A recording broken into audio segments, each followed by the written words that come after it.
Hi everybody, it's Art with Kathy, week number 12. I have 3 projects for you today. You might want to get some supplies ready. You'll need glue and you'll need your black Sharpie. This is a big one. That's all I had on hand. And the paintbrush that I provided for you guys. All right, first project is a bookmark. And I just want to let you know that I put a bag together for you guys.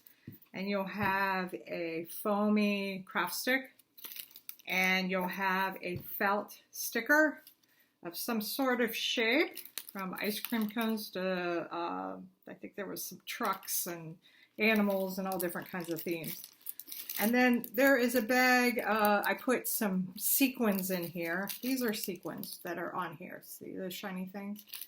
And then I also put in, for our next project, I'll explain, a string and some beads. So there's 2 projects in one bag. So what you're going to do is you're going to grab your foamy stick and your felt sticker, and you're going to stick it on the top of your foamy stick. Now with the sequins, I glued them as kind of like an icing on my cupcake. But if you get an animal, maybe you'll glue a sequin for the eyeball. You can glue them on here as well, but it might make it harder to close the book, but I think it still function just fine. And I put my name on it. You can use your black Sharpie and make stripes or designs or details on your felt sticker like I did. You can see I made the cupcake, what do you call that? The little pan for it. So that's one project.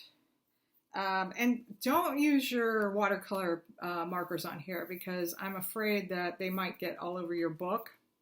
So the Sharpie would be the smartest move, okay?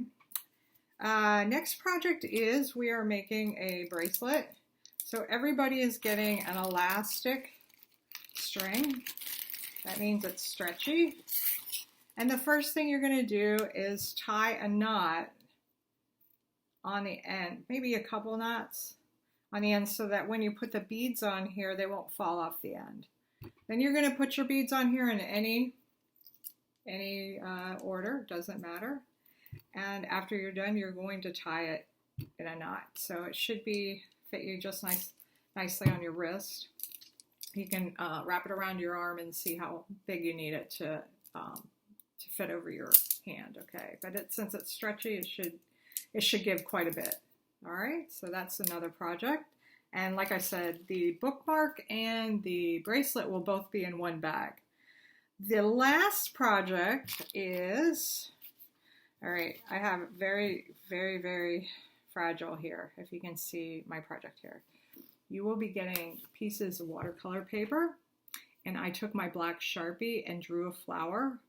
And then after I was done with that, then I wet the whole paper with water with your brush. Now make sure you get it super, super wet, okay?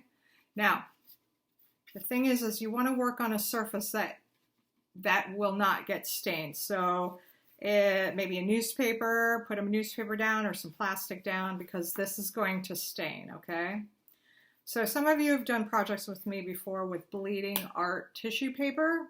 So you're going to get a bag of different shaped and colored tissue paper. And what I want you to do is cover this completely with water, and you're going to lay it on a surface that won't stain. And what you do is you just lay the colored tissue paper on top of the water, like that. And you can do different colors of the rainbow. It doesn't matter what order you do. If you want to rip little pieces to fit in certain shapes of your drawing, you can do that too. So here is okay, let me back up. You're going to cover this whole thing up with tissue paper. Now you should have enough to do 3 in your kit. You can draw pictures of nature, you can do designs, you can write your name. It doesn't matter with the black Sharpie. It will show underneath it. So once you've laid out and covered this entire sheet with tissue paper, you're going to let that dry overnight. And then this is what you're going to get is dried tissue paper. And I haven't even revealed it yet. So what you're going to do is you're going to gently take off all the tissue paper and it'll reveal your design. That's kind of cool. So we're in a sense painting with tissue paper. So make sure you put the colors where you want them to be. Now, some of you have, I cut different layers at the same time, so make sure you're peeling one layer at a time and laying it one layer at a time. Otherwise, it'll get all muddy looking if you do that.